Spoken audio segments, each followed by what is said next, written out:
Hello दोस्तों, welcome to my channel Civil Service Mania में स्निग्धा। आज हमारे जो वीडियो है वो टॉपिक है मिडिवल हिस्ट्री के लेक्चर नंबर 13, जो कि है हम पढ़ेंगे विजयनगर एम्पायर के बारे में। ये जो सतीश चंद्र के टॉपिक है, चैप्टर है, उसका नाम है the age of Vijayanagar and Bahmanids and the coming of the Portuguese. ये टोटल चैप्टर है। इसके अंदर विजयनगर एम्पायर के बारे में बात किया गया है,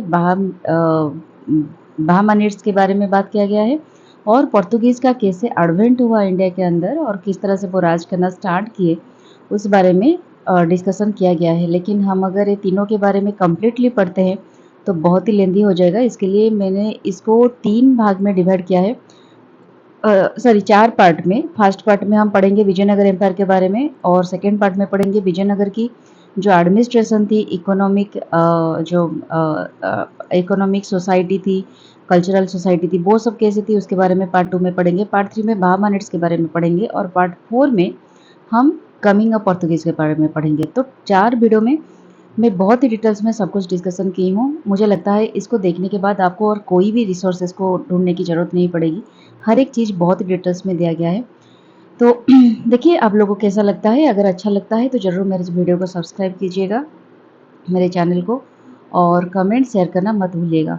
तो आज जो हम डिस्कशन करने वाले हैं विजयनगर एम्पायर के बारे में, वो होगा इट्स फाउंडेशन एंड क्यों कॉन्फ्लिक्ट हुआ बहामनी किंगडम के साथ। उसके बाद हम पढ़ेंगे उसके जो कुछ रूलर्स के बारे में, जो थे हरिहर 2, देवराय 1, देवराय 2, कृष्णा देवराय। ठीक है।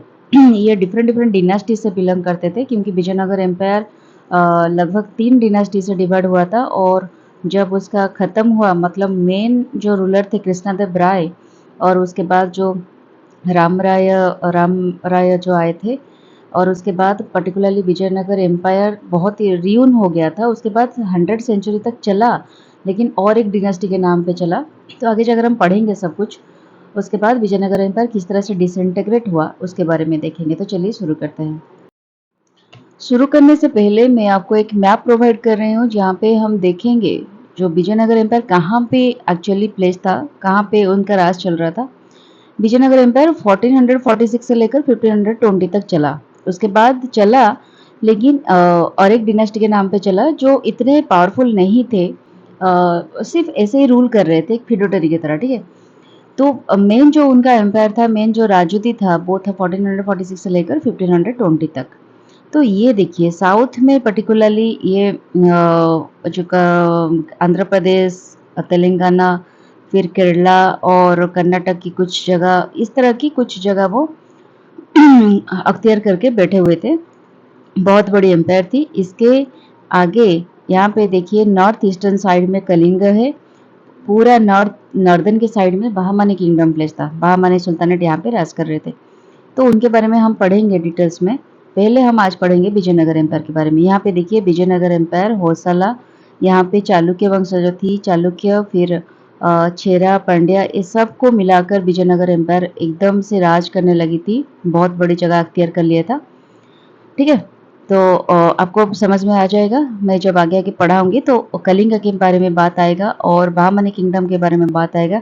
यहाँ पे देखिए तुंगभद्रा रिवर, इसको भी याद रखिए थोड़ा। तुंगभद्रा कृष्णा रिवर, इस दोआब में विजयनगर एम्पायर एकदम से अच्छी तरह से सेटल हुआ था। यहाँ पे कृष्णा रिवर, उसको भी लेकर कॉन्फ्लिक्ट हुआ था। ठीक है। यहाँ पे बीजापुर है, इसके बारे में भी हम पढ़ेंगे। अब थोड़ा याद रखिए कहाँ कहाँ कुछ कुछ है, तो ये आसानी होगी चीज़ों को याद रखने के लिए। ठीक है। यहाँ पे गोदावरी रिवर है। ठीक है। तो इतना ही याद रखना है, बाकी सब धीरे धीरे हम याद कर लेंगे। यहाँ कालीकट है, यहाँ क्विलन है। ठीक है। ये अराबियन सी है, ये इंडियन ओशन है, ये बे ऑफ बंगाल है। ठीक है। तो नेक्स्ट चलते हैं। तो विजय स्टार्ट करेंगे अब। Vijayanagar and Bahmani kingdoms dominated India south of the Vindhyas for more than 200 years. 200 से ज़्यादा उन्होंने, मतलब 2 सेंचुरी से ज़्यादा उन्होंने राज किया। Both the kingdom, Vijayanagar and Bahmani, south of the Vindhya, जो पहाड़ हम देखे थे इस तरह के जो होते हैं, विंध्या के साउथ में जितने सारे जगह आए, उस जगह पे बहामनी किंगडम एंड जो विजयनगर किंगडम, ये 2 किंगडम राज करने लगे थे। The build magnificent capital cities, बहुत ही सुंदर सुंदर सिटीज उन्होंने बनाया। जो कैपिटल बनाया उनको भी बहुत मैग्निफिसेंट तरीके से बनाया था। प्रमोटेड आर्ट्स एंड लेटर्स, ठीक है। प्रोवाइडेड लॉ एंड ऑर्डर, उन्होंने एक अपने से खुद का एक बहुत ही अच्छी तरीके से लॉ एंड ऑर्डर मेंटेन किया था। एंड कॉमर्स एंड हैंडीक्राफ्ट्स, ये सब चीज़ों को भी डेवलप किया था। धीरे धीरे हम आगे पढ़ेंगे। ये थोड़ा समरी है, जैसे हम थेसिस लिखते हैं ना, थेसिस वगैरह, उससे पहले हम समरी पढ़ते हैं, तो उसी तरह से ये है उनका summary. Deccan had a long spell and stable government, तो ये 200 साल कम एज नहीं है। 200 हमें ब्रिटिशर्स रूल किए थे हमारे ऊपर ब्रिटिशर्स ने, तो उसी तरह 200 Vijayanagar and Bahmani kingdom rule कर रहे थे। तो सोचिए कितना बड़ा इम्पैक्ट पड़ा होगा इंडिया के ऊपर। तो बहुत ही स्टेबल गवर्नमेंट थी, क्योंकि उनके जो रूलर्स वगैरह थे एक के बाद एक जो थ्रोन असेंड कर रहे थे, वो भी बहुत स्टेबल मेंटालिटी के रूलर्स थे। This ended with the disintegration of the Bahmani kingdom at the end of 15th century. 15th century के बाद बहामनी किंगडम थोड़ा थोड़ा डिसइंटीग्रेट हुआ, और उसके बाद विजयनगर एम्पायर डिफीट हुआ 1565 में इन द बैटल ऑफ बानीहाटी। इसके बारे में पढ़ेंगे किस तरह से बैटल ऑफ बानीहाटी में विजयनगर एम्पायर को डिफीट किया गया, कि कौन कौन सी पावर मिलकर उसको डिफीट किए, उसके बारे में पढ़ेंगे। फिर arrival of Portuguese in southern India, उसके बाद साउदर्न इंडिया में पोर्तुगीज आ गए थे जब विजयनगर रूल कर रहे थे एम्पायर, पर्टिकुलरली कृष्णदेवराय जब रूल कर रहे थे, उसी टाइम पे ही पोर्तुगीज एंट्री कर लिए थे इंडिया में। बट उसके बाद डोमिनेट किए उन्होंने थोड़ी देर के बाद, धीरे धीरे करके उन्होंने डोमिनेट किया। उन्होंने बहुत आए थे ट्रेडिंग पर्पज के लिए, फिर धीरे धीरे डिफरेंट सिचुएशन क्रिएट हुआ, डिफरेंट पर्पजेस के बिल्ड हुआ। तो उसके बाद मुगल्स साम्राज्य आ गए, तो नॉर्थ इंडिया में, साउथ में ये सब चल रहा था, नॉर्थ में मुगल साम्राज्य स्टार्ट हो गया। तो चलिए शुरू करते हैं धीरे धीरे क्या हुआ। तो सब कुछ जानने से पहले हम पहले जानते हैं सोर्स, कहाँ से ये सब के बारे में पता चलता है। जब ने हमने पढ़ा था मिडिवल हिस्ट्री के बारे में, तभी हमने पढ़ा था कि कहाँ से सोर्सेस, कौन से सोर्सेस से पता चलता है मिडिवल हिस्ट्री के बारे में। उसी तरह से हम देखेंगे विजयनगर एम्पायर के बारे में कौन सी सोर्स से पता चलता है। तो source of the Vijayanagar are varied such as literary, archaeological and numismatic. तो कुछ लिटरेरी सोर्स से हम देखेंगे कि बहुत सारे लिटरेचर्स वगैरह थे। आर्कियोलॉजिकल जो खुदाई हुआ था उसके बाद ही हमें पता चला था। बहुत सारे ऐसे स्कल्पचर्स वगैरह होते हैं, उसके उसके हिसाब से हमें पता चलता है कि विजयनगर एम्पायर के बारे में क्या क्या हिस्ट्री है। कृष्णदेवरायस अमुक्त मलयदा, ठीक है, ये एक कृष्णदेवराय की रचय हुआ था। कृष्णदेवराय जो थे वो बहुत ही एक ब्रिलियंट और बहुत ही क्या बोलते हैं उनको, मतलब बहुत ही आइडियलिस्टिक किंग थे। पावरफुल तो थे, पावरफुल के साथ साथ आर्ट लिटरेचर में भरे हुए थे। वो बहुत ही संस्कृत और तमिल लिटरेचर में अपने आप को पैट्रोनाइज कर रहे थे। तो उनका एक रचयिता था अमुक्त मलयदा, और उसके बाद गंगा देवी मधुरा विजयम और अलासनीस पेदनास मनुचरितम, ये सब चीज़ें जो लिखा हुआ था उसमें पता चल रहा था हमारे जो तभी विजयनगर एम्पायर में किस तरह के काम हो रहे थे, किस तरह की हिस्ट्री थी, उनकी एडमिनिस्ट्रेशन कैसी थी, राज सोसाइटी कैसी थी, रूलर्स कैसे थे, उनके बारे में सब कुछ पता चल रहा था। मोरोक्कन ट्रैवलर तब आए थे इब्न बटूटा। देखिए आप हमेशा कौन सी रूलर के पीरियड में, कौन सी एम्पायर, मतलब कौन सी डिनास्टी के पीरियड में कौन कौन ट्रैवलर आए थे, इसको आपको याद रखनी है हमेशा, क्योंकि मैक्सिमम टाइम ये एमसीक्यू में आता है क्वेश्चन एग्जाम में। तो इन विजयनगर एम्पायर जब था चल रहा था तभी मरोक्कन ट्रैवलर आए थे इब्न बटूटा, वेनेटियन ट्रैवलर आए थे निकोलो डी कॉन्टी, फिर पर्शियन ट्रैवलर थे अब्दुर और रजाक, फिर पोर्तुगीज ट्रैवलर थे डोमिंगो पाइस। ये सब आए थे, और उनके जो ये जो फॉरेन ट्रैवलर्स जो आते थे वो क्या करते थे, उनके ऊपर उनके पीरियड में जो जो किंग्स रूल करते हैं, उनकी सोसाइटी कैसी होती है, एडमिनिस्ट्रेशन कैसी होती है, आर्मी वगैरह मिलिट्री कैसी होती है, वो हर एक चीज़ को नोटिस करके उसको लिखते थे। जो लिटरेचर फॉर्म में या फिर स्कल्पचर फॉर्म में होता है उनको वो लिखते हैं। वो जो लिखता हुआ फॉर्म में हमें मिलता है, उससे बहुत कुछ चीज़ें मिलता है, मतलब जानने को मिलता है। तो ये जो फॉरेन ट्रैवलर्स होते हैं वो बहुत ही valuable accounts socio economic condition के बारे में, विजयनगर एम्पायर के बारे में मेंशन किया था। तो तभी से उस सोर्स से भी पता चलता है। फिर कपर प्लेट इंस्क्रिप्शन जो होते हैं उनमें श्रीरंगम कपर प्लेट सबसे फेमस था, जो कि देवराय 2 के पीरियड में प्रोवाइड किया गया था।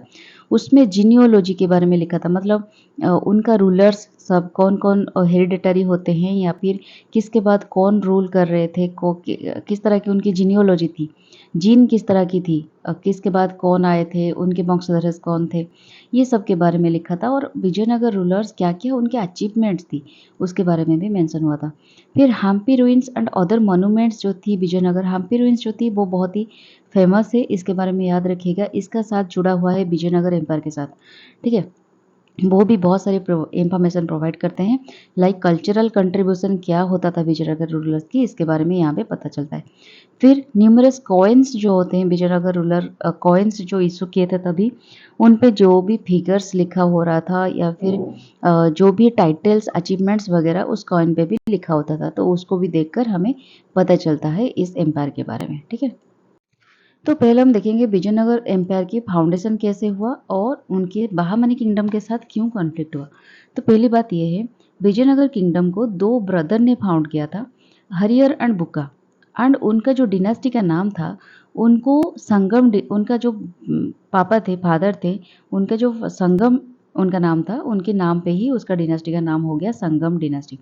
देखिए, एक बात आप कंफ्यूज मत हो, जो पहले-पहले पढ़ रहे हैं, पहली बार पढ़ रहे हैं बच्चे, उनको दिमाग में ये कन्फ्यूजन हो सकता है किंगडम और डिनास्टी में क्या डिफरेंस है। देखिए, जो एम्पायर है, एम्पायर जो होता है, किंगडम होता है, एक जगह के नाम पे होता है। जैसे कि आप लोग जानते हैं दिल्ली सल्तनत, दिल्ली सल्तनत मतलब दिल्ली के जगह पे, दिल्ली को जो सल्तनत है, दिल्ली का आसपास जो एरिया है, उस पे जो किंगडम बसा था उसको बोलते हैं दिल्ली सल्तनत, दिल्ली किंगडम। लेकिन वहाँ पे जो राज कर रहे थे, जो रूलर, उनका कास्ट को लेकर हो सकता है या फिर नाम को लेकर हो सकता है या फिर उनकी जो सरनेम होता है उनको लेकर डिनास्टी बनते हैं।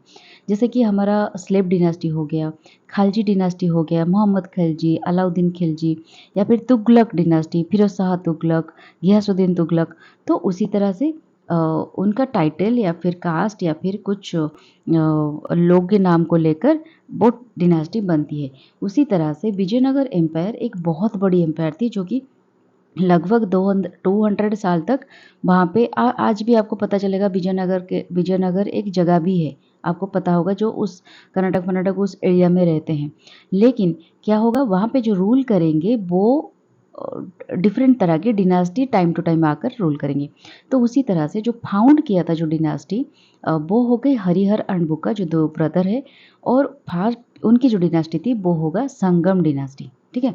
दे had been feudatories of the Kakatiyas of Warangal. जो वारंगल की काकाटियास थे, वहाँ पे वो फ्यूडेटरीज के हिसाब से काम कर रहे थे, मतलब ये जो रूलर होते हैं काकाटियास ऑफ वारंगल, उनके साइड वाला प्रोविंसेस में वो काम करते थे, रूल करते थे, लेकिन उनका मेजर जो रूल होता था वो वारंगल के हिसाब से चलता था। ये सिर्फ वहाँ पे रूल करते थे, लेकिन इच्छा के मुताबिक जो इच्छा यहाँ पे प्रकट होता था वह वारंगल की रूलर की इच्छा के मुताबिक चल रहा था सब कुछ। एंड लेटर उसके बाद वो धीरे धीरे क्या हुआ, जो काम्पिली किंगडम था, आज का कर्नाटक जिसको बोलते हैं, उसका मिनिस्टर के हिसाब से वो वहाँ पे काम कर रहे थे, ठीक है। उसके बाद when Kampili was overrun by Mohammad Tughlaq ने जब काम्पिली को ओवररन किया, मतलब वहाँ उसको डिफीट करके वहाँ पे रूल करना स्टार्ट किया, and giving refuge to a Muslim rebel, the two brothers were imprisoned. तभी क्या हुआ था, ये जो दो ब्रदर्स थे उनको उन्होंने इनप्रिजन्ड किया था मोहम्मद तुगलक ने, और उनको कन्वर्ट कर दिया था इस्लाम को। लेकिन ये दोनों तो हिंदू थे, उनको कन्वर्ट कर दिया था इस्लाम में, और उनको appointed to deal with the rebellion. वहाँ पे जो रेबिलियन हो रहा था मोहम्मद तुगलक के खिलाफ, उस रेबिलियन में उनको डील करने के लिए छोड़ दिया था, ठीक है। तो इस तरह की कंडीशन बन गई थी। तो the Muslim governor of Madurai declared himself independent. तो धीरे धीरे मोहम्मद तुगलक के बाद जब एक एक प्रोविंस से इंडिपेंडेंट होना शुरू हुआ, तभी जो मदुरई के मुस्लिम गवर्नर थे उन्होंने अपने आप को इंडिपेंडेंट कर लिया। तो उसके बाद होयसला रूलर क्या किए, मैसूर में थे होयसला रूलर। अभी तक देखिए, अभी तक विजयनगर एम्पायर शुरू नहीं हुआ, विजयनगर एम्पायर की कोई भी रूलर अभी तक नहीं है। तो हम बता रहे हैं कैसे हरिहर और बुक्का फाउंड कर रहे हैं, मतलब फाउंडेशन कर रहे हैं अपने एम्पायर को। तो तभी क्या हुआ, होयसला रूलर जो मैसूर में थे और वारंगल रूलर, वो दोनों भी इंडिपेंडेंट होने के लिए ट्राई कर रहे थे, ठीक है। ये तभी बात था जब वारंगल इंडिपेंडेंट था। और उसके बाद तुगलक डिनास्टी ने ये सबको कैप्चर कर लिया। कैप्चर करके इन सभी को जो हरिहर बुक्का थे उनको इस्लाम बना दिया और उनको डील करने के लिए छोड़ दिया वहाँ पे जो रेविलियन हो रहे थे। तो उसके बाद मदुराई मुस्लिम गवर्नर वो इंडिपेंडेंट होने के लिए डिक्लेयर कर दिया। होयसला रूलर मैसूर के जो थे वो भी इंडिपेंडेंट होने के लिए डिक्लेयर किए। वारंगल रूलर भी इंडिपेंडेंट होना चाहा।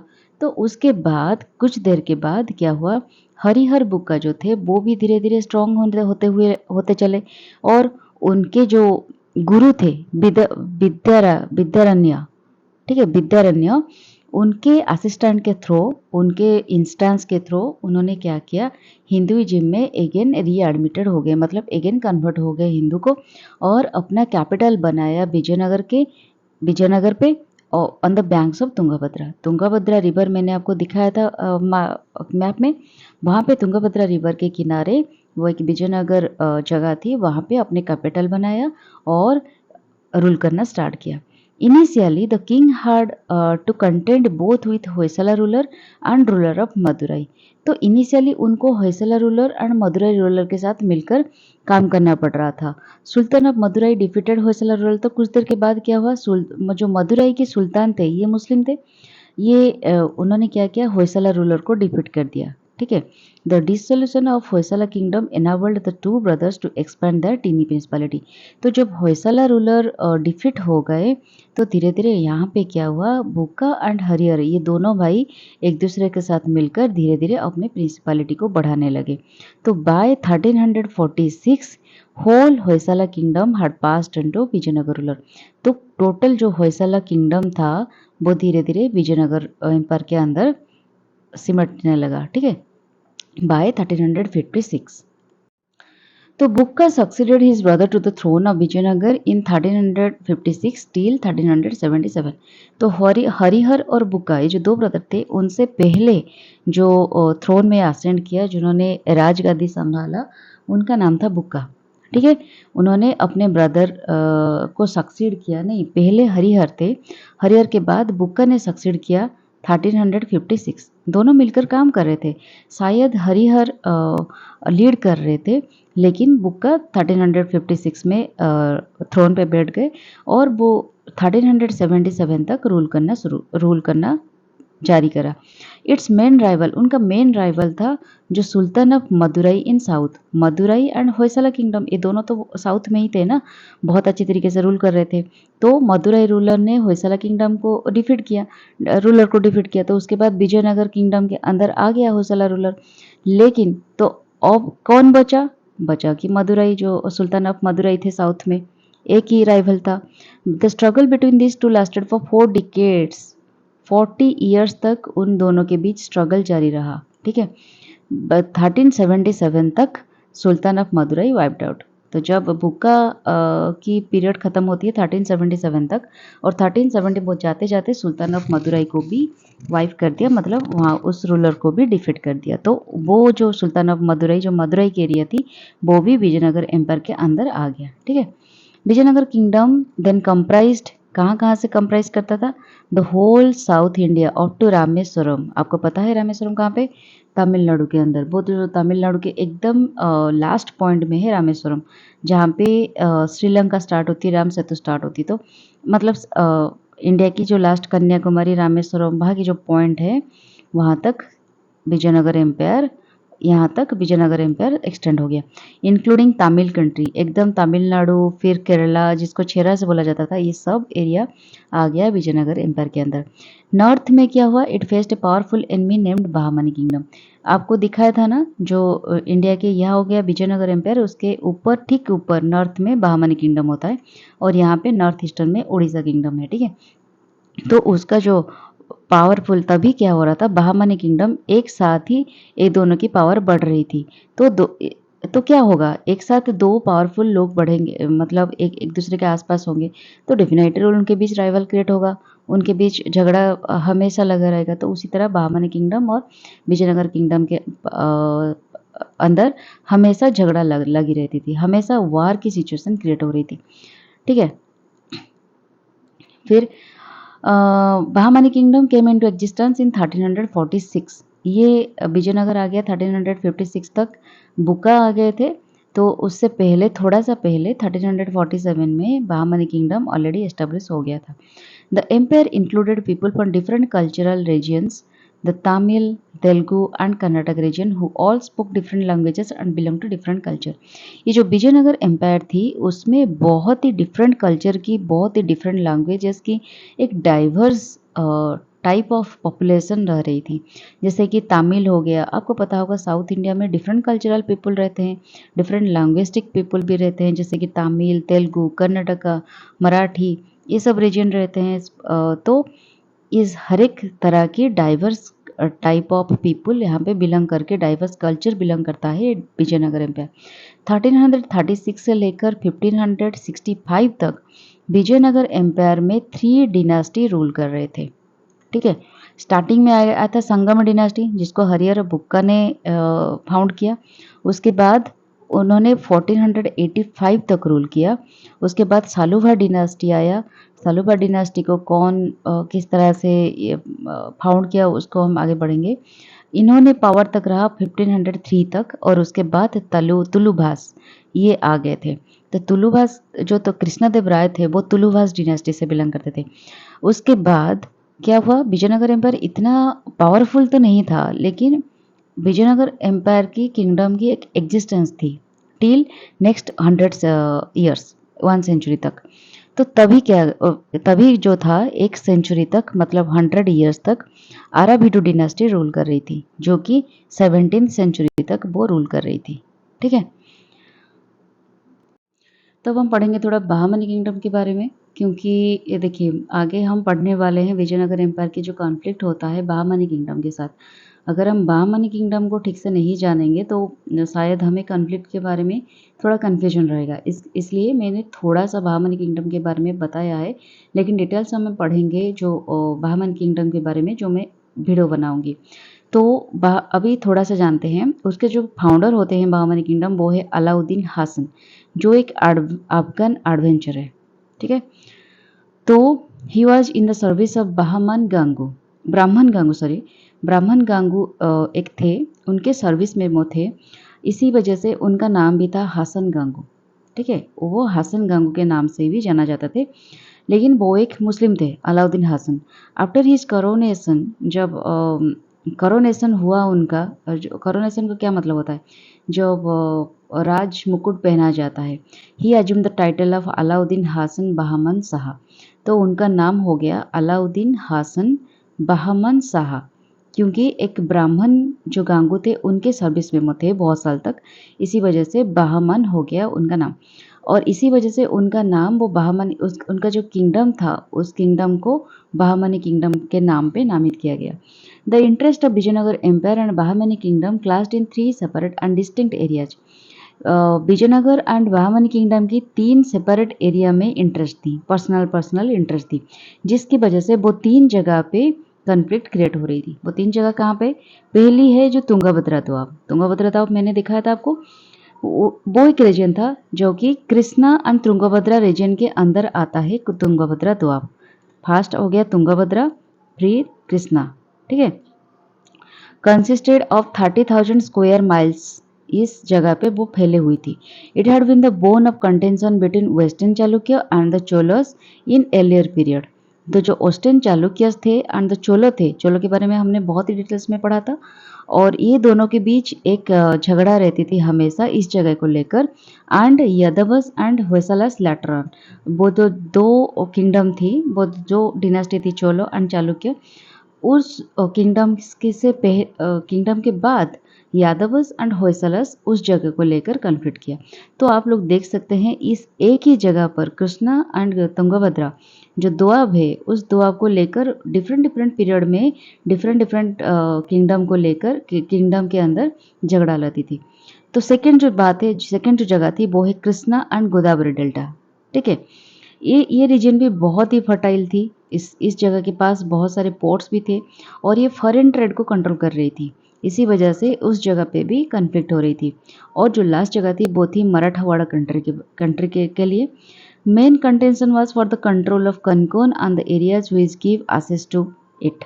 कौन कौन एरिया को लेकर इस कंट्री में कन्फ्लिक्ट हो रही थी, क्यों? क्योंकि कनकरोन एक नैरो स्ट्रिप ऑफ लैंड थी बिटवीन वेस्टर्न घाट एंड सी। जो वेस्टर्न घाट हमारा है, वेस्टर्न घाट यहाँ पे होता है, वेस्टर्न घाट एंड सी के बीच एक नैरो लैंड ये था, कोनकोन एरिया। ठीक है, इट वाज ये बहुत ही फर्टाइल था और इसमें गोवा पोर्ट भी इंक्लूड होता था। और गोवा पोर्ट क्यों फेमस था? क्योंकि इससे हर्सेस इराक ईरान से इंपोर्ट हो रहा था इस गोवा पोर्ट में, पोर्ट को देकर, गोवा पोर्ट के माध्यम से। तो इसी वजह से 3 रीजन हो गया हमारा, Tungabhadra doab, Krishna Godavari delta and Marathwada country. ये तीनों रीजन में कन्फ्लिक्ट चल रही थी।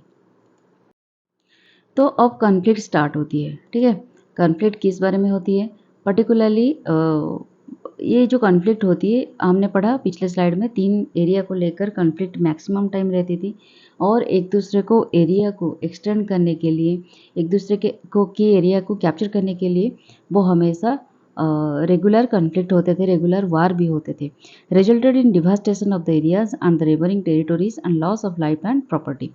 तो आपको पता है एक बार युद्ध होता है, वार होता है, तो कितने सारे लाइफ्स बर्बाद होते हैं, कितने सारे जगह बर्बाद होते हैं, बहुत सारी प्रॉपर्टी भी बर्बाद होती है। तो हमेशा रेगुलर तरीके से ये neighbouring territories, loss of life, property, ये सब रेगुलर था वहाँ पे। 1367 में क्या हुआ? Bukka one assaulted the fortress of Mudkal in the Tungabhadra doab. उन्होंने क्या किया? बुक्का वन, ये बुक्का नहीं है, बुक्का वन है। तो उन्होंने क्या किया? मुदकल में एक फोर्ट्रेस थी, उसको तुंगभद्रा दोआब में उसको असल्ट किया। ही स्लॉटेड द एंटायर गैरिसन। तो उन्होंने उस जगह को, उस जो फोर्ट्रेस था, फोर्ट था, उसको कम्प्लीटली ध्वस्त विध्वस्त कर दिया, स्लॉटेड कर दिया। When this news reached Bahmani sultan, he was enraged and vowed that he would not sheath his sword till he had slaughtered 1 lakh Hindus in revenge। तो देखिए, जो बहामनी सुल्तान थे वो थे मुस्लिम और जो विजयनगर एम्पायर के सुल्तान थे वो थे हिंदू। तो ये जो हिंदू किंग थे बुक्का वन, उन्होंने मुदकल एरिया में जो फोर्ट्रेस थे उसको ध्वस्त विध्वस्त किया। तो रिवेंज में क्या किया बहामनी किंगडम ने? उन्होंने प्रॉमिस किया, जो सुल्तान थे, कि जब तक मैं 1 लाख हिंदूज को स्लॉटर्ड ना कर दूँ तब तक वो उनकी जो सोड होता है, उनकी जो खंडा होता है, वो रेस्ट नहीं लेगा। ठीक है, तो उसी वजह से उन्होंने तुंगभद्रा रिवर को क्रॉस किया। First time a Bahmani sultan had in person entered the Vijayanagar territory. तो ये था विजयनगर टेरिटोरी के अंदर बहामनी सुल्तान पहली बार एंटर किए। तो इसी वजह से, तो ये था इनिशिएशन था पहली बार विजयनगर एम्पायर के अंदर मतलब जो युद्ध होने की सिचुएशन क्रिएट हो गई। तो Vijayanagar king was defeated in the battle and retreated to the jungle. तो वो डिफीट हो गया, मतलब विजयनगर किंग को उन्होंने डिफीट किया बहामनी सुल्तान ने, और युद्ध में हार के जो रूलर थे बुक्का वन, वो जंगल को भागे। ठीक है, victory of Bahmani sultan was due to he superior artillery and more efficient cavalry. उनके जो सुपीरियर आर्टिलरी थे, बहुत ही सुपीरियर तरह की कैवेलरी थी, उसकी वजह से ये बहामनी सुल्तान को विक्ट्री बहुत आसानी से हो गया। क्योंकि ये जो सुल्तान वगैरह थे वो मुस्लिम दिल्ली सल्तनत के आसपास थे, तो उनसे कुछ इन्फ्लुएंस भी हो रहे थे, उनसे उनको मिलिट्री जो ऑर्गेनाइजेशन थी उसी तरह से बहुत ही स्ट्रांग भी थी। तो इसी वजह से उन्होंने आसानी से विक्ट्री पा लिया। तो वार ड्रैग्ड फ्रॉम सेवरल मंथ्स। ये जो वार था, देखिए सिर्फ रूलर युद्ध नहीं करता, उसके साथ उसके सोल्जर्स, जनरल जो सिटीजन्स होते हैं वो भी युद्ध करते हैं। तो ये जो युद्ध था बहुत महीनों तक चला और उसके बाद बहामनी सुल्तान ने, रूलर तो जंगल को रिट्रीट कर दिया, लेकिन जो बहामनी सुल्तान थे वो कैप्चर नहीं कर पाए, मतलब जंगल से ढूंढ के वो किंग को कैप्चर नहीं कर पाए, ना कि उनकी कैपिटल को कैप्चर कर पाए। तो इस तरह की कुछ सिचुएशन बन गई थी। उसके बाद क्या हुआ? बहुत सारे इस रिवेंज में, मतलब एंग्री होकर उन्होंने बहुत सारे लोग को, बहुत सारे फीमेल्स, चिल्ड्रन, उनको भी स्लॉटर करना शुरू कर दिया। तो फाइनली क्या हुआ? एक टाइम आ गया जहाँ पे बोथ द पार्टीज एडजस्ट हो गए। विजयनगर किंगडम और बहामनी सुल्तान झगड़े करते करते वो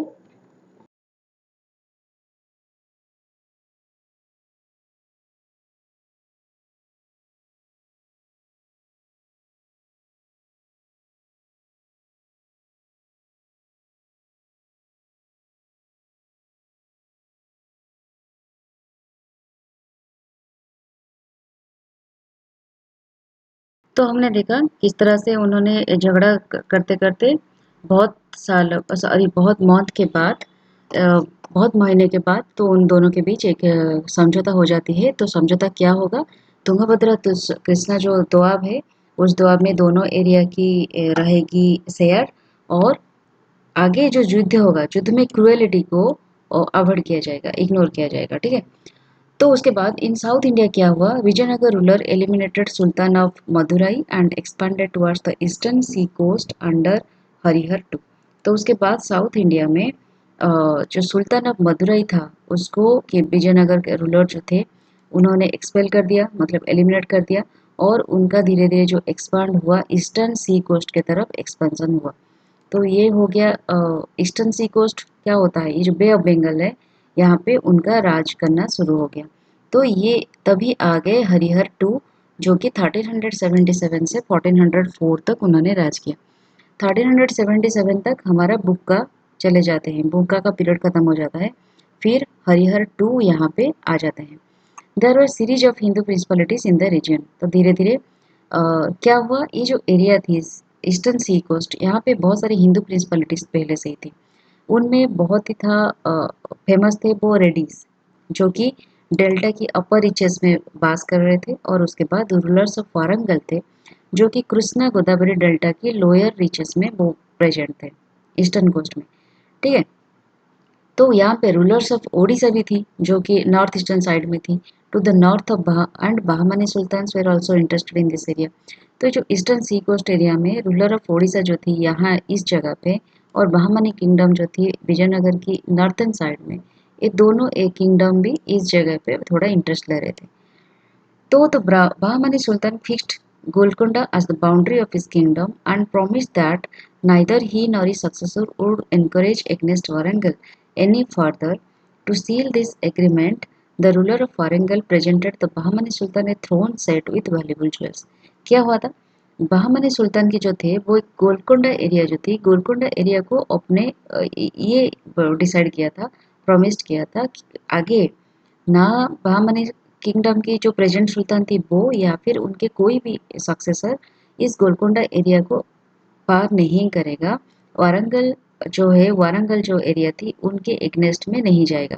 तो इसी वजह से, इस प्रॉमिस के वजह से वारंगल रूलर बहुत ही प्लीज्ड हो गए थे, और वो बहामनी सुल्तान को एक प्रेजेंट किया था वैल्यूबल ज्वेल्स थ्रोन सेट, मतलब एक सिंहासन, राज सिंहासन प्रेजेंट किए थे, जो कि वैल्यूबल ज्वेल से भरीपूर, मतलब ज्वेलरी उसमें बहुत सारे डिफरेंट डिफरेंट वैल्यूबल ज्वेलरी वहाँ पे खचित हुआ था।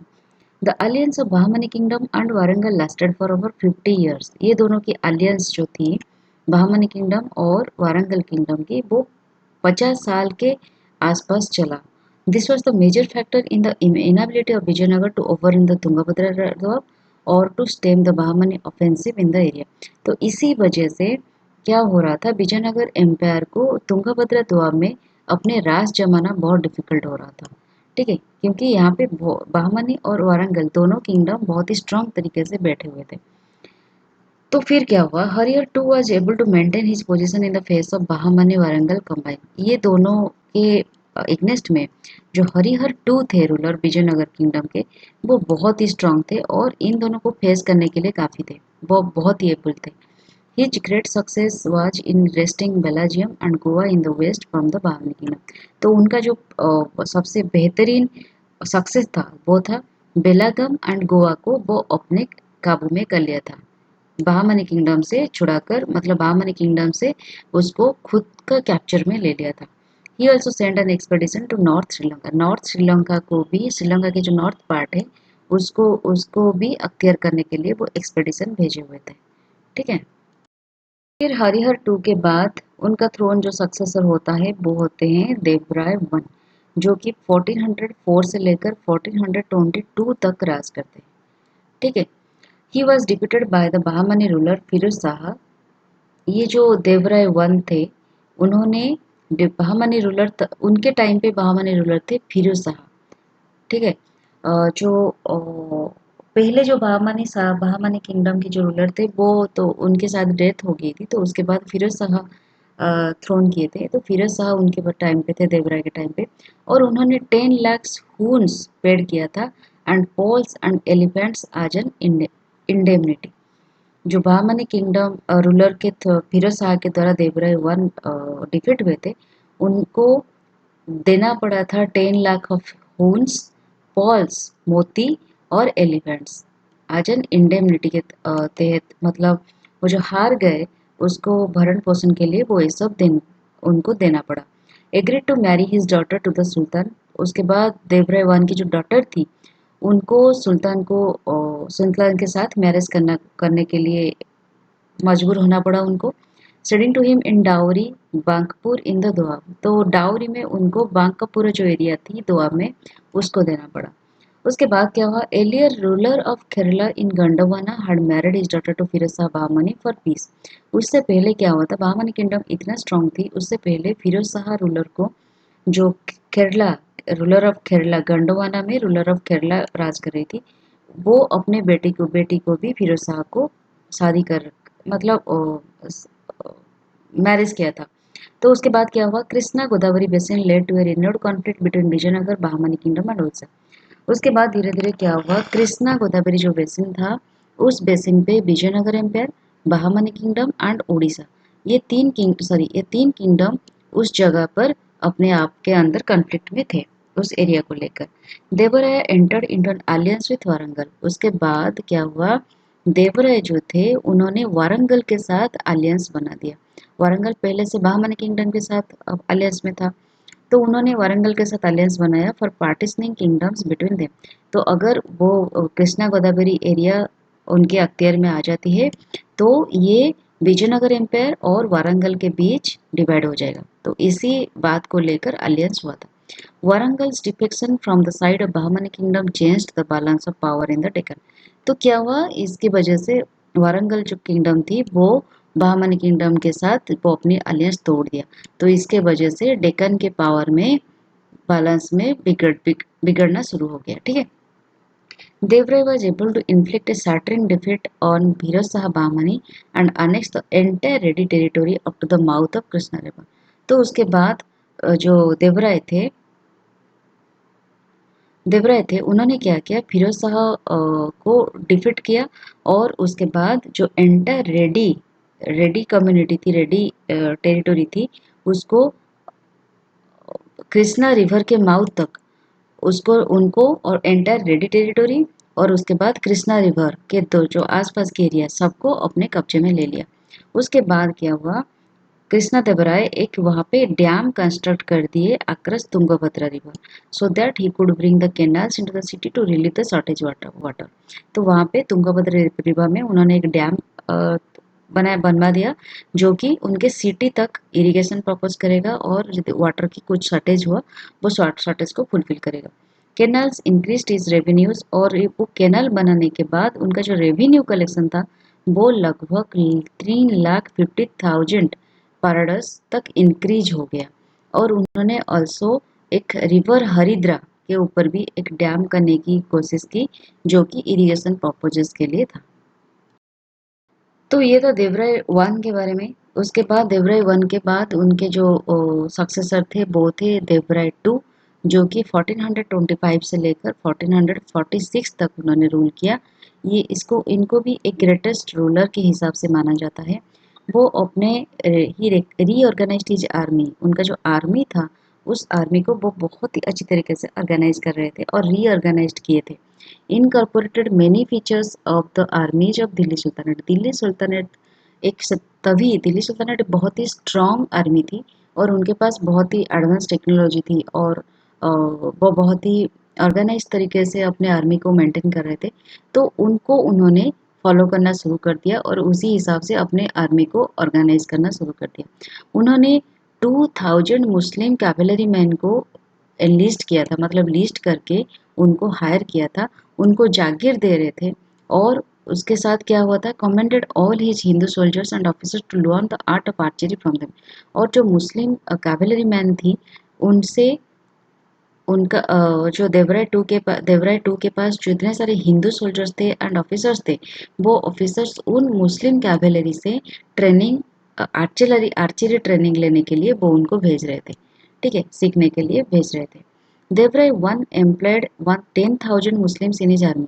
तो देवराय वन के पीरियड से आर्मी रीऑर्गेनाइजेशन स्टार्ट हो गया था, क्योंकि तभी देखिए देवराय वन जो थे वो 10,000 मुस्लिम्स अपने आर्मी में इंक्लूड किए थे, लेकिन देवराय टू जो थे उन्होंने 60,000 हिंदूज को स्किल्ड किया था विद आर्चरी।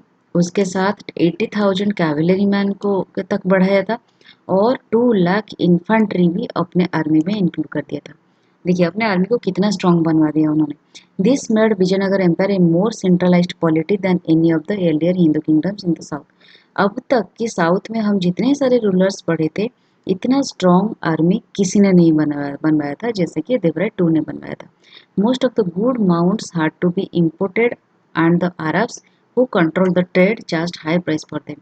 उन्होंने बहुत सारे गुड माउंट्स को इंपोर्ट किया था अरब कंट्री से, जो कि बहुत ही हाई प्राइस उसके लिए उनको पे करना पड़ रहा था अरब कंट्री को। उन्होंने तुंगभद्रा रिवर क्रॉस किया इन 1443 में और ट्राई टू रिकवर मुदकल। मुदकल को बहमनी किंगडम से लाने के लिए कोशिश किया था।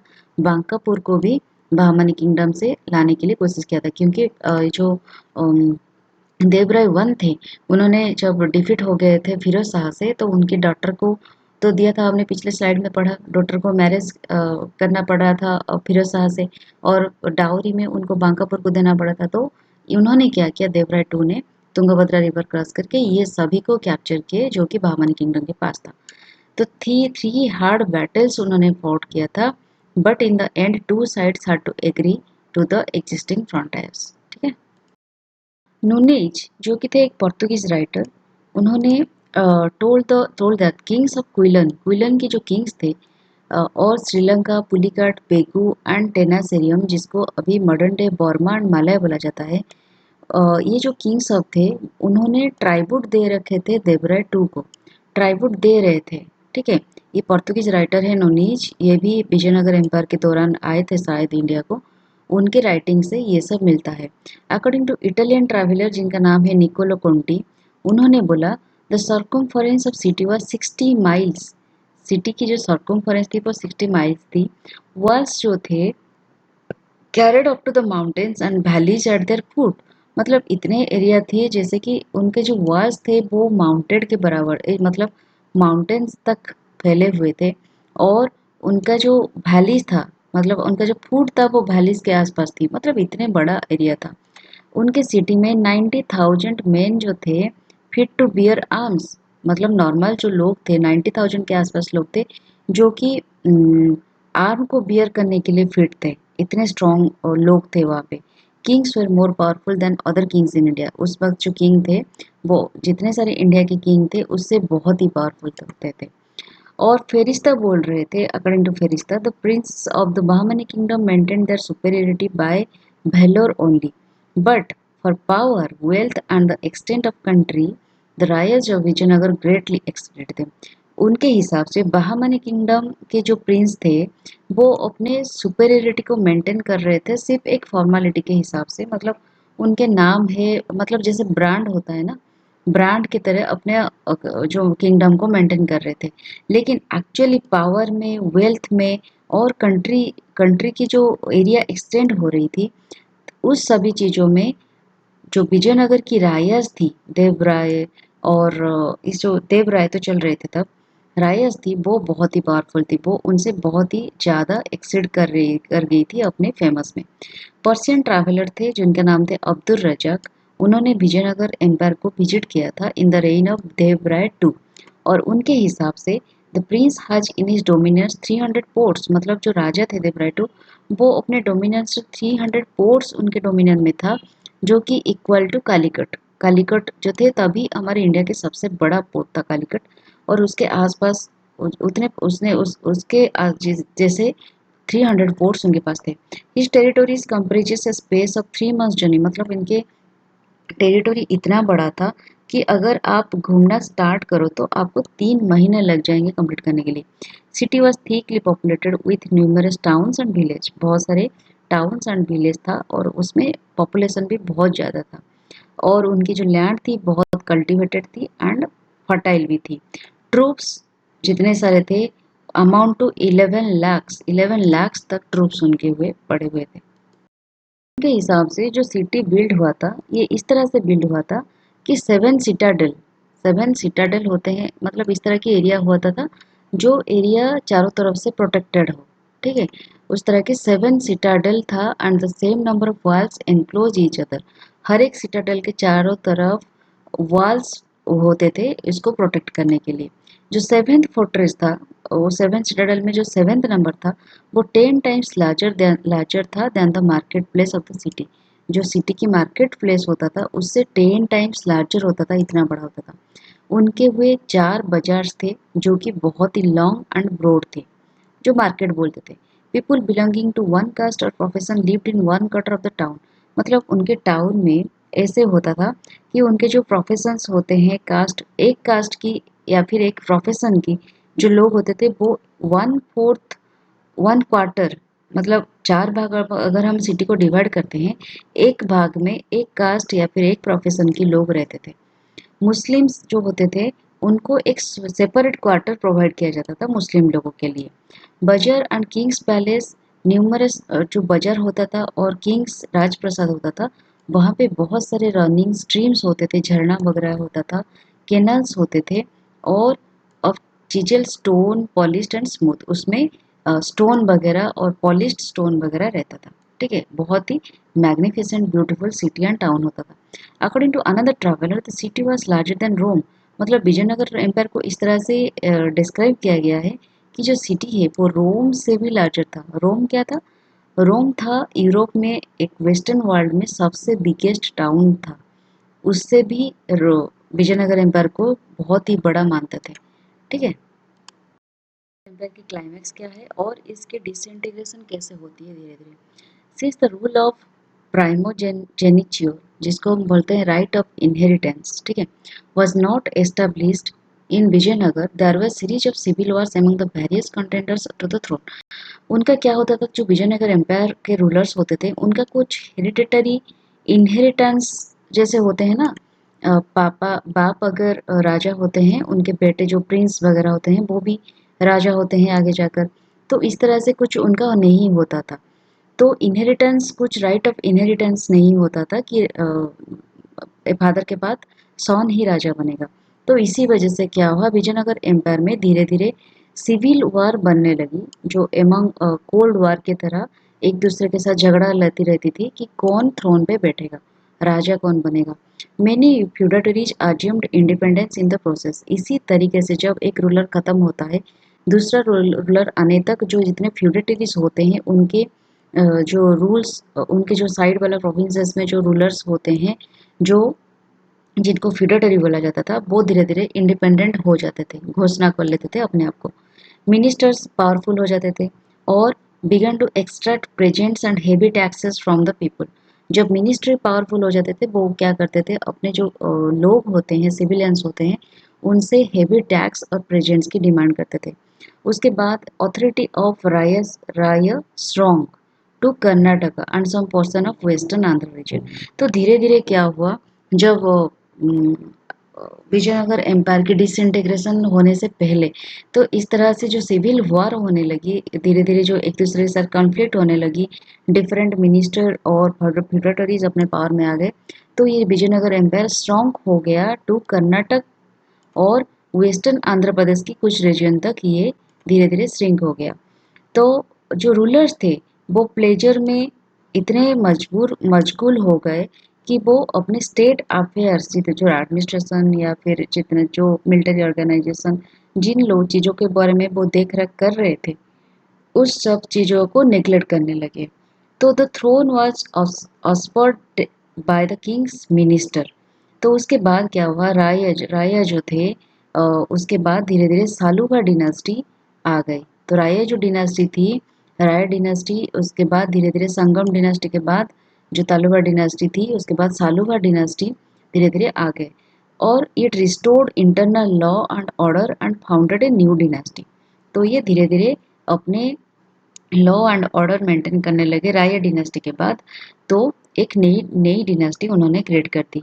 Earlier dynasty come to an end but too soon a new dynasty also came to an end. उसके बाद संगम डिनेस्टी के बाद सालुवा डिनेस्टी, सालुवा डिनेस्टी के बाद धीरे धीरे आ गया तुलवा डिनेस्टी। जो कि कृष्णदेवराय के द्वारा इसको फाउंड किया गया। और ये कृष्णदेवराय को माना जाता है विजयनगर की जो किंगडम होते हैं, रूलर्स होते हैं, उनसे सबसे ग्रेटेस्ट रूलर, क्योंकि उन्होंने बहुत सारे काम किया था और एक बहुत आइडियल रूलर भी थे, उसके हिसाब से भी उनको माना जाता था। हम थोड़ा कृष्णदेवराय के बारे में डिटेल्स पढ़ेंगे, जिन्होंने 1509 से लेकर 1530 तक उन्होंने रूल किया था। उन्होंने जो इंटरनल लॉ एंड ऑर्डर जो कि एकदम खराब हो गई थी राया किंगडम के बाद, राया डिनेस्टी के बाद, वो उसको फिर से री एस्टेब्लिश करे। Dealt with old rivals, Vijayanagar की जो ओल्ड राइवल्स थी जो कि ये Bahmani kingdom and Orissa kingdom ये दोनों किंगडम के साथ उन्होंने बहुत अच्छी तरीके से डील किया। और विजयनगर टेरिटरीज को उन्होंने जो कैप्चर करके रखा हुआ था उनको भी उन्होंने रिलीज किया। Contended with Portuguese whose power slowly growing, जो पोर्तुगीज थी उनके साथ भी उनका कंटेंट हुआ क्योंकि वो धीरे धीरे ग्रो कर रहे थे।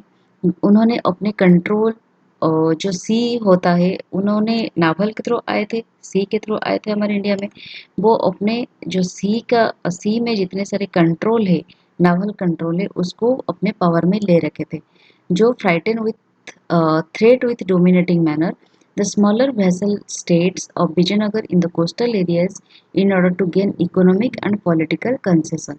तो उन्होंने क्या कर रहे थे, जो कोस्टल एरिया जो कि विजयनगर एम्पायर रूलर के अंडर में था, उसको वो धीरे धीरे डोमिनेट कर रहे थे, जिसके वजह से पोर्तुगीज के साथ उनका कंटेंट हो गया। They had promised the Raya to give assistance in recovering Goa from Bijapur and giving a monopoly in the supply of horses।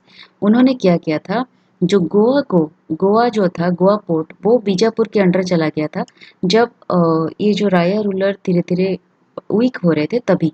तो उन्होंने क्या किया, जो पोर्तुगीज थे उन्होंने राया को प्रॉमिस किया था, पोर्तुगीज को, सॉरी कृष्णदेव राय को, कि वो गोवा को रिकवर करने में हेल्प करेंगे बीजापुर से लाने के लिए। और उनको जो हॉर्सेस की मोनोपोली सप्लाई है वो सप्लाई करने के लिए भी उनको हेल्प करेंगे।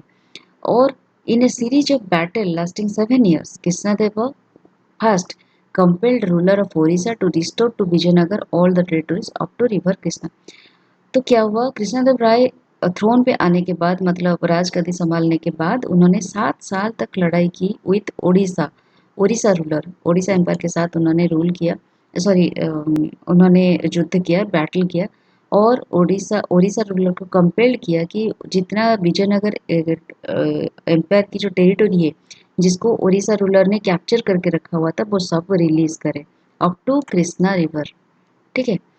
Renewed the old struggle for the control of Tungabhadra Doab, Tungabhadra Doab में तो उनका जो एरिया था उसको पाने के लिए भी उन्होंने बहुत ही स्ट्रगल किया। उन्होंने बीजापुर रूलर को डिफीट किया इन 1520 में, और रायचूर को कैप्चर किया और बिदार को भी कैप्चर कर दिया। इन द वेस्ट, वेस्ट में जो इंडिया के वेस्ट पार्ट में है वहाँ पे बेलागाम को भी कैप्चर किया, बीजापुर को ऑक्युपाई किया, उसको सैक्ड किया और गुलबर्ग को भी डिस्ट्रॉय कर दिया। Muslim armies were decisively defeated in the Battle of Diwani by कृष्णदेवा। जो बैटल ऑफ दीवानी एक था उनके टाइम पे, दीवानी के जगह पे बैटल उन्होंने किया था जिसमें जितने सारे मुस्लिम आर्मीज थे उनको उन्होंने डिफीट कर दिया। Under Krishnadeva Vijayanagar emerged as the strongest military power in the south, but they largely ignored the danger posed to them and to their commerce by rise of Portuguese। उनको ये ख्याल तक नहीं था कि पोर्तुगीज जो बाहर कंट्री से आ रहे हैं वो धीरे धीरे हमारे इंडिया पे, विजयनगर एम्पायर पे एक थ्रेट बनते जा रहे हैं, वो उनको ये बात दिमाग में नहीं था, मतलब वो इग्नोर कर दिया क्योंकि उनको नहीं लग रहा था उनके खिलाफ पोर्तुगीज कोई साजिश रच सकते हैं या फिर उनको डिफीट कर सकते हैं। अकॉर्डिंग टू पाइस जो कि एक इटालियन ट्रैवलर थे, उनके हिसाब से क्या था, कृष्णदेव के कोर्ट में remark that he was a great ruler and a man of much justice. वो एक जस्टिस वाला रूलर थे, उनको हमेशा जस्टिस की मतलब जस्टिस अच्छा लग रहा था। He never accepted injustice.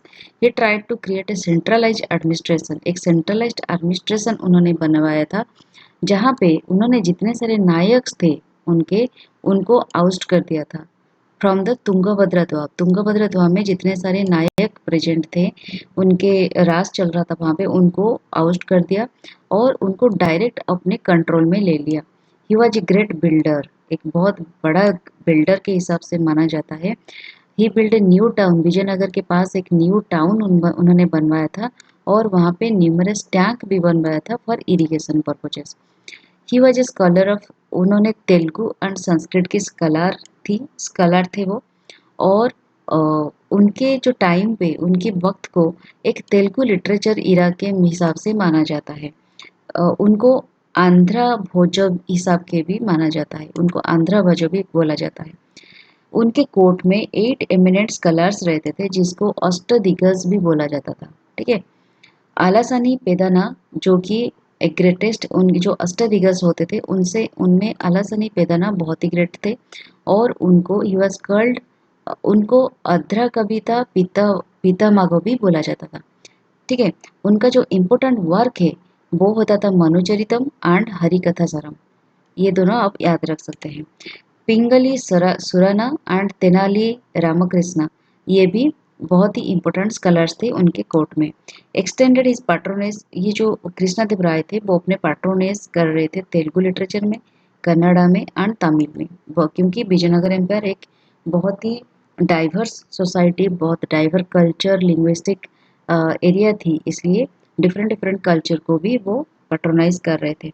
Krishnadeva राय वो तेलुगु वर्क में भी कुछ लिखे थे, जिसके अंदर आता है अमुक्था मलयधा, और संस्कृत वर्क था जिसका नाम था जाम्बावती कल्याणम और एंड उषा परिणाम नयम, ये दोनों भी उन्होंने लिखे थे। Foreign travellers during his time, उनके वक्त पे जो फॉरेन से ट्रैवलर आए थे कृष्णदेव राय के वक्त, उनका नाम था बारबोसा, पायस एंड नूनेज। ठीक है। आपको बताना है ये तीनों कौन कौन सी एरिया से बिलोंग करते हैं। Vijayanagar rulers are considered as great protectors of Hinduism, वो एक हिंदू रूलर थे। डेफिनेटली विजयनगर एम्पायर के हर एक रूलर हिंदू ही थे। लार्ज नंबर ऑफ टेम्पल्स उन्होंने बिल्ड किया था, स्कूल्स मठ ये सब भी उन्होंने बिल्ड किया था। टेम्पल्स बहुत ही एलाबोरेट था स्ट्रक्चर में एंड ऑर्गेनाइजेशन में, बहुत बड़ा बड़ा टेम्पल उन्होंने बिल्ड किया था। उनके टाइम पे फेमस विठल स्वामी टेम्पल, हजारा रामास्वामी टेम्पल, ये सब विजयनगर में बिल्ड हुआ था। उन्होंने एक नई सिटी भी बिल्ड किया था जिसका नाम है Nagalapuram, in the memory of his queen Nagala Devi. उनका जो क्वीन का नाम था नागल देवी, उनके नाम पे एक न्यू सिटी भी उन्होंने बिल्ड किया था। उन्होंने बहुत सारे राय गोपुरम्स भी बनवाया था टेम्पल के आसपास। उन्होंने एक वैष्णवाइट थी, मतलब जो कृष्णदेव राय थे वो विष्णु के भक्त थे, लेकिन वो हर एक धर्म को, हर एक रिलीजियस को टॉलरेट कर रहे थे, हर एक रिलीजियस को अपने अपने जगह ग्रो करने के लिए इजाज़त भी दे रहे थे। इन 1530 तक तो कृष्णदेव राय ने रूल किया था ना, तो 1530 में उनकी डेथ हो गई। डेथ के बाद जो सक्सेशन होगा, उनकी जो सक्सेसर में स्ट्रगल स्टार्ट होगी। क्योंकि देखिए हमने पढ़ा कि विजयनगर एम्पायर में सक्सेशन को लेकर हमेशा झगड़ा लेती रहती थी। तो ये जो तुलवा डिनेस्टी के सबसे लास्ट किंग थे कृष्णदेव राय, उनके बाद सक्सेशन की प्रॉब्लम हुआ। 1543 में सदाशिव राय थ्रोन असेंड किए टिल 1567, ये लगभग 37 ईयर तक उन्होंने राज किया। लेकिन जो रियल पावर था वो था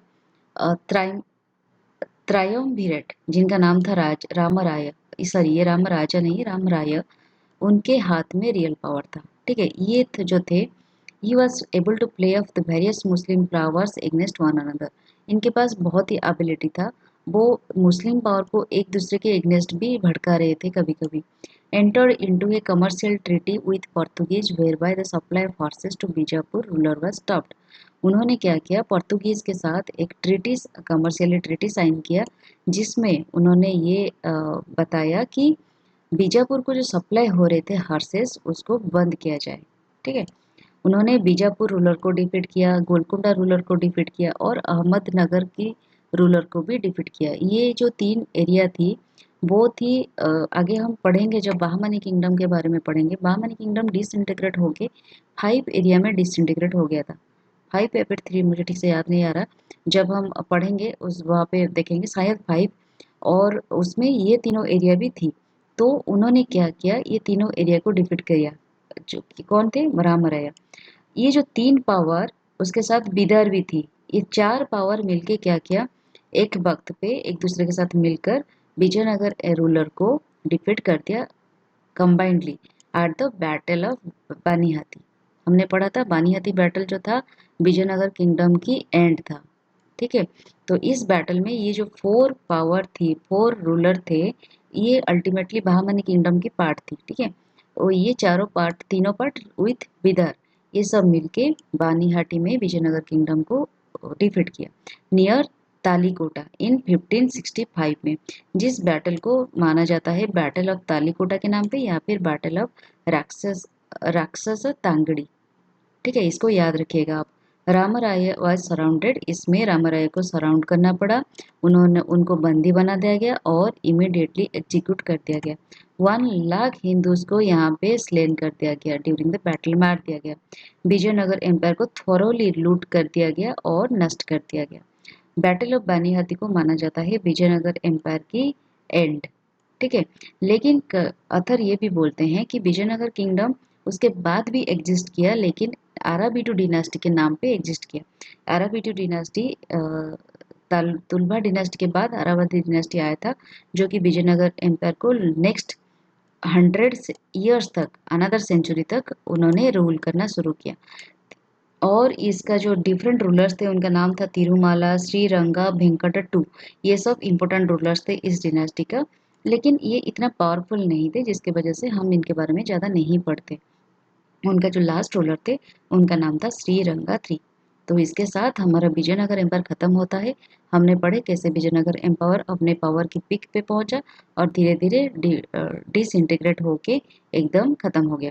तो उसी तरह से, मतलब एकदम खत्म नहीं, धीरे धीरे अपने रूल एकदम 100 उसके बाद मतलब 17th सेंचुरी पास तक विजयनगर एम्पायर एकदम खत्म हो ही गया था। ठीक है, तो इसके साथ हमारा विजयनगर एम्पायर कंप्लीट होता है। उसके बाद हम देखेंगे नेक्स्ट वीडियो में उसकी एडमिनिस्ट्रेशन कैसे चल रही थी, सोसाइटी, कल्चर, ये सब आर्किटेक्चर कैसी थी, इसके बारे में हम पढ़ेंगे। तो तब तक मैं विदाई चाहती हूँ। Tata bye bye and take care.